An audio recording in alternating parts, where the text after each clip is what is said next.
y'all, and welcome back to my channel. My name is Misty, and of course the channel's name is Speculative Magpie.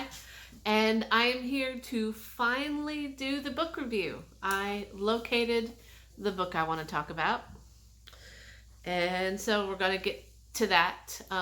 This is also a book that I'm going to use for Purgatory Pauls HalloweenAthon, aka Snow Cone 72's HalloweenAthon read-a-thon. Anyway, the book I chose is The Ghost Tree by Christina Henry. Had never heard of this author before. I saw the book on Facebook, one of those little Facebook ads, and I was like, that looks interesting. And then I happened to be at Barnes & Noble one day, and there it was, and I was like, that's cool. I should buy it. So I did, and I read it, and now we're going to talk about it. But first, bit disclaimer for the HalloweenAthon. I'm cheating. There's like 2 prompts. There's the read a book about haunting or a haunted object, and then there's read a book about the occult or occult. And this kind of, sort of, if you look at it, kind of funny, fits either one of those prompts. So I'm going to use it. So first of all, let's start with the synopsis, and then we'll get into the little bloody bits of the book. So, when the bodies of 2 girls are found torn apart in the town of Smith's Hollow, Lauren is surprised, but she also expects that the police won't catch the killer. After all, her father's body was discovered the year before with his heart missing, and since then, everybody has moved on. Even her best friend Miranda has become more interested in boys than spending time at the old ghost tree the way they used to when they were kids. So when Lauren has a vision of a monster dragging the remains of the girls through the woods, she knows she needs to do something to help. Unlike the rest of Smith's Hollows, but as she draws closer to answers, she realizes that the foundation of her seemingly normal town might be rotten, and that if nobody else stands for the missing, she will. Now, I'm going to be honest, I think this is a YA. I'm not sure. Kind of reminds me of a PG-13 horror movie. You remember when those were popular, like in the early, like 2000s?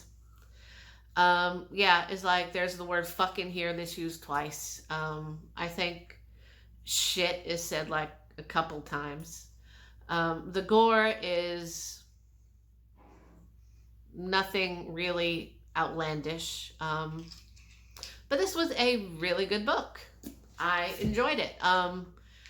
You know, I like to compare books to things. So this book is like Stand By Me, The Lottery, and Practical Magic, and just a smidgen of Stranger Things tossed in. This is a coming-of-age story, but this is a coming-of-age story with girls in it instead. I've read a lot of, coming-of-age horror books that deals with boys, which I like, I enjoy. I'm a mama boy, so, that's, fun for me to read.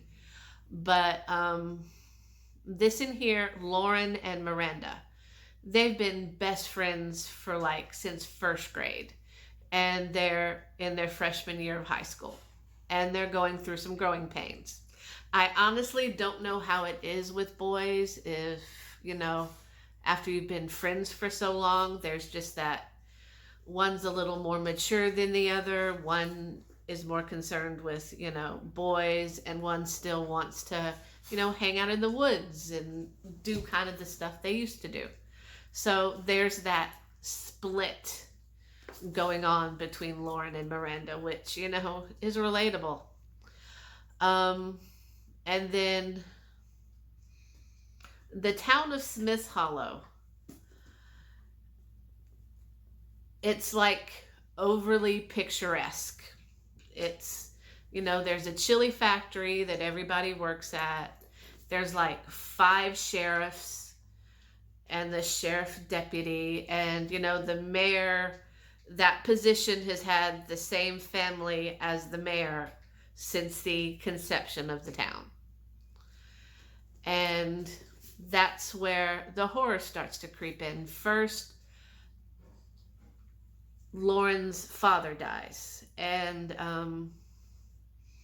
which leaves a weird dynamic in the household. Lauren kind of blames her mom. Her mom it's only been a year. She's still kind of dealing with the grief of losing her husband, but also some suspicions that she has about actually her relationship with her husband. And then there's David, which is Lauren's precocious, really smart younger brother. He's about 6. The relationship between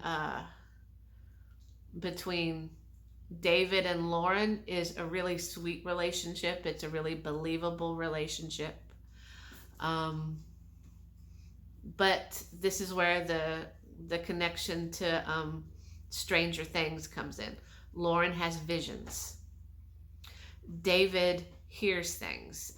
He believes his father is talking to him, and which his father is passed on. So he has a little bit more insight on what's going on than, say, Lauren. And then there's some outsiders that are pulled into town, like the Sheriff Hernandez. He's moved from Chicago to this small town, so he's not as ingrained into basically the curse that's over this town. So he's noticing that these kind of deaths have been going on for a long time. I am going to say spoilers because I kind of don't want to talk about spoilers, though. So yeah, I'm going to try to keep it spoiler free because I think this is an enjoyable book. This is a very light horror book. This is something for somebody who wants a little bit of horror, who maybe have liked those other things that I mentioned. Like, I love the short story, The Lottery. It's one of my favorites. Stranger Things is awesome. Practical Magic is fantastic. And who doesn't like Stand By Me? In fact, there's a very Stand By Me kind of feel for a couple of scenes in there because Lauren goes into the woods. She's trying to find, she wants to solve these girls' deaths and wants to find out what's killing them and what she kind of saw in her vision kill these girls. And so she goes in the woods to hunt it down. Lauren is very brave. I don't know after a vision like that if I would go looking through the woods. So yeah, I mean, I enjoyed this book, like I said. It's definitely maybe a 3.8 out of 5 stars. Like I said, if you're not too into horror, but you want kind of a creepy, spooky read, I'd probably pick up The Ghost Tree. It was really good. It was well written. I really didn't hate any of the characters in here. Even the bad guys, I kind of felt sorry for. But yeah, I really enjoyed this book. This was a lot of fun to read. Didn't take too long. So pick up The Ghost Tree. I think it's worth it. And sometimes those Facebook ads can be kind of cool. So thank you for coming to Speculative Magpie, and I will see you next time where we talk about some books and things. Bye-bye. Okay, had to tack this on at the end because I made it all the way through the video and was getting ready to start to, like, my version of edit the video and realized that I did not tell you guys how this book relates to Purgatory Pauls Snow Cone 72's HalloweenAthon. I mentioned I'm going to use it for that, and then it just, I just fucked off and forgot about it. So here we go, how Ghost Tree relates to the HalloweenAthon and how I'm cheating by using it that way. There are spoilers. So if you don't want spoilers, don't watch this part, but just know that I'm relating it to the thing. Okay? So the first one, the prompt dealt with a haunting or a haunted object. Okay? So like the very last page, like the end, there's like the very last paragraph even.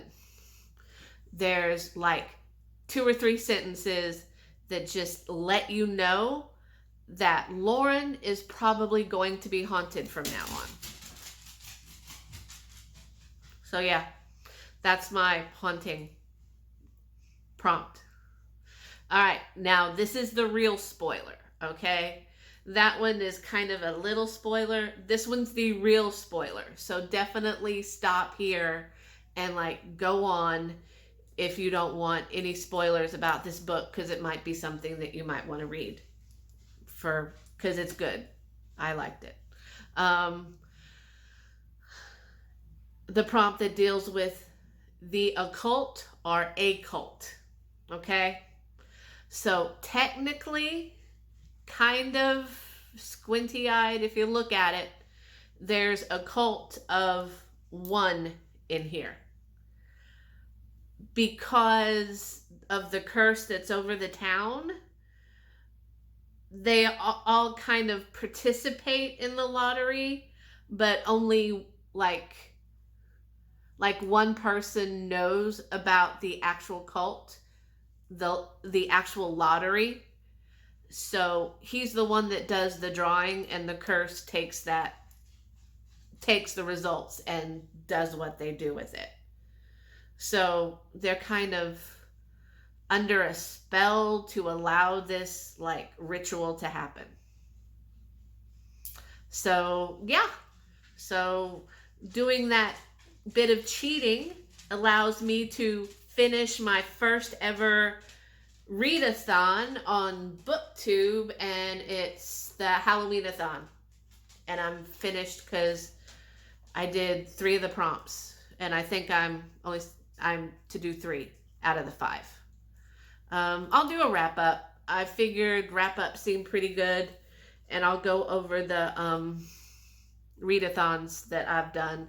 I'm still working on a book for Richard's Halloween thing. I hope I finish it. I got like 1 day left. Okay, I might not finish it, but I tried. So yeah, little add-on. Don't have to watch it, but I'll talk to you later. Bye.